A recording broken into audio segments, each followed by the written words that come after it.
So sometimes bad things happen. So we're in Montevideo, Uruguay, and we had an incident this couple days ago, and I'm going to let Elena talk about it because it happened to her.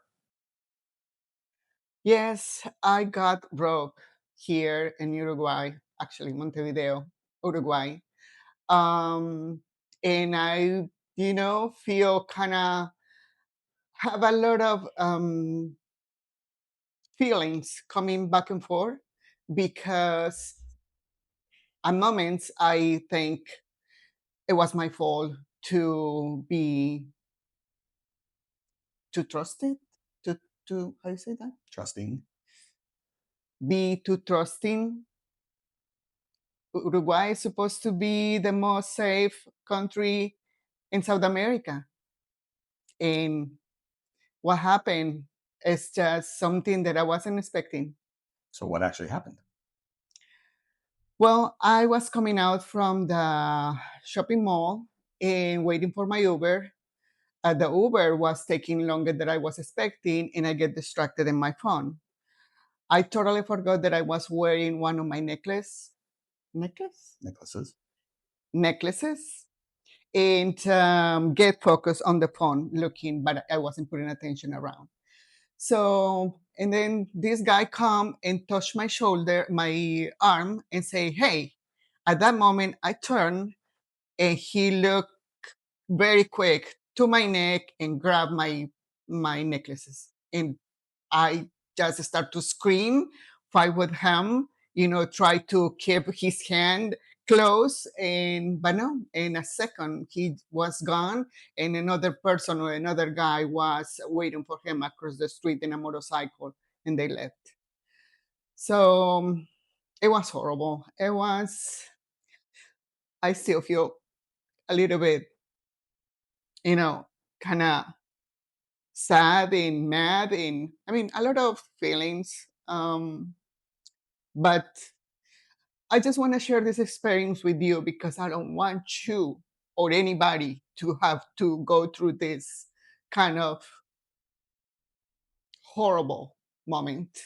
Yeah, it was one of those situations where it's, beyond just a pickpocket, you lose a valuable of something you love because, of course, of the violence, though thankfully minimal amount of violence that occurred. I mean, no weapon was shown. There was no shooting it knocked down or anything. He just made a lunge for it, but scratched her.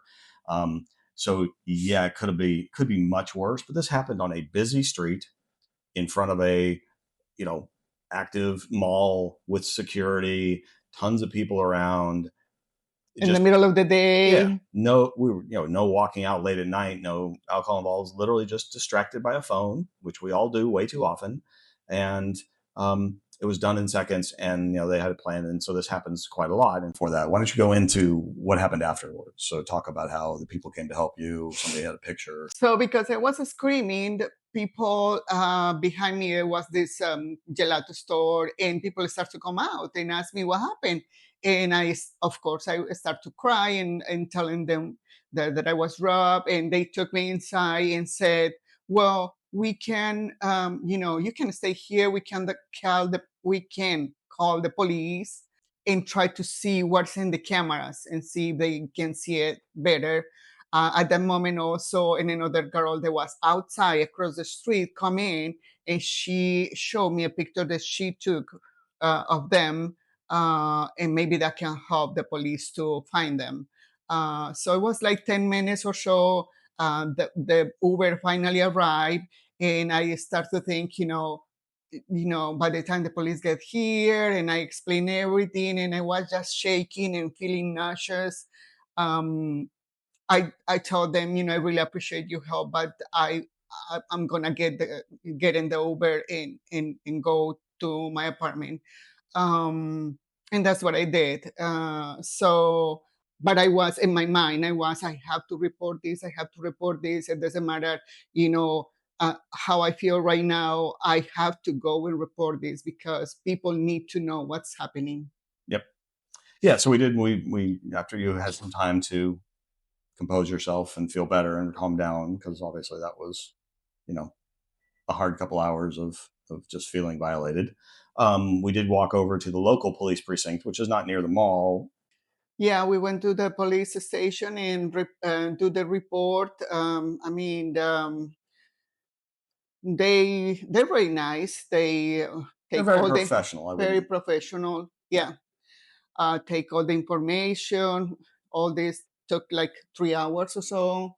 it is not a quick process. So it did take the rest of the evening, and we hadn't eaten, so that on top of the adrenaline and everything else, we weren't feeling great at the end of all this. Yeah, but when we were there, we also see a couple of girls arriving almost at the same time to report that their cell phone was stolen. Yeah. There was a And couple that was there when we got there was reporting something similar, and yeah, I don't know if it's it was the it's same, but yes, it was a kind of busy place.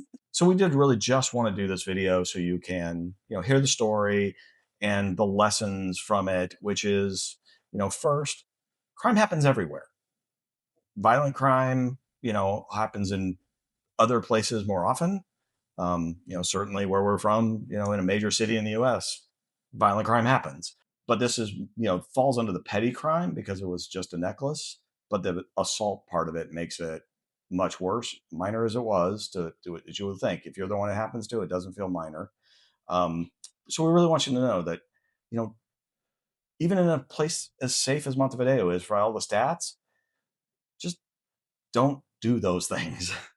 Yeah, just be aware of your surroundings. I Yeah. mean, normally when we go out, and unfortunately that day I decide to go by myself, which I normally do in almost every country, Oh, yeah. go to do my shopping by myself, and that's why Peter wasn't with me. Mhm.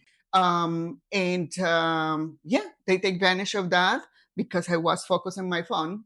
And please be aware of your surroundings. Just Yeah. if you have to get in the store when you're waiting for Uber, just do that because this feeling is horrible, and it's just like you feel guilty yourself for not being putting attention, and at the same time it's like, no, why is so many bad people in the world doing this to other?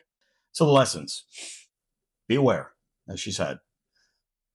Keep your phone away except when you need to use it. And if you're going to use it, step away from the curb, kind of try to get yourself, where your back's up against something so somebody can't come up behind you. Yes. Obviously you've got your purse or your sling bag across you in a place you can, keep your eye on it. Just, again, if you're aware, it's not going to happen. If your eyes are down, you look like prey. That's just one of those realities of the world. So, be aware. Um, on the jewelry side, if you aren't prepared to lose it, don't bring it. Don't wear it. We've been around the world a couple of times now. We've been in areas where petty crime is very prevalent. We just don't bring those things. This is one of the few times you've worn that necklace, and Most of the time I don't wear it when I go yeah, out. I don't know yeah, what you, happened that day, you but barely wear your ring. I mean, it's just not worth the risk no. because you're not in control. It's not like you're driving your own car, staying in your own house. And we know lots of folks who travel all the time and they've been pickpocketed. They've had cameras taken, like real, professional style cameras. I would say, hope you enjoy the video, but more importantly, hope you learn from this video. Travel is wonderful. This isn't putting us off travel. This doesn't make us want to go, hide or anything else. We're back out every day. I'm just not leaving her side as often. She's not leaving mine. We're going together I don't want to everywhere. go out by myself. I don't know who knows until when. Yeah, and we don't hate Uruguay. It wasn't Uruguay's fault. These people are everywhere. So just beware, be safe. Look forward to in the next video, which will be much more upbeat. Thank you. Thank you. Bye.